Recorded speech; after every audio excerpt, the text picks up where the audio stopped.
गोंदिया जिल्ह्यात सकाळपासून पावसाने हाहाकार मचावला असून या पावसामुळे जलजीवन विस्कळीत झाल्याचे चित्र बघायला मिळत आहे। मी सध्या एका शेतकऱ्याच्या शेतात आहे। या शेतकऱ्यांना आपल्या शेतात धान पिकाची लागवड केलेली होती।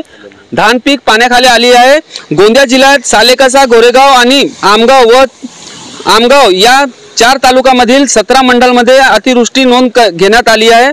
परिणामी संपूर्ण गोंदिया जिल्ह्यात 45 मार्ग वाहतूकसाठी बंद करण्यात आले आहे। तर 3 घराचे देखील पतझड झाली आहे।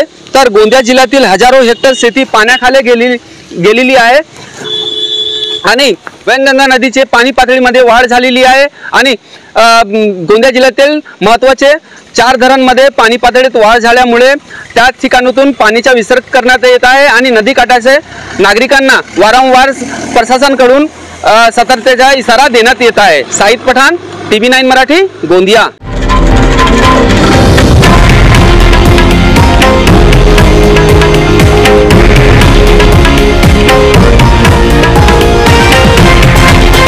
हे आहे देशातील नंबर 1 न्यूज नेटवर्क आणि आपण पाहत आहात TV9 मराठी, एकमेव।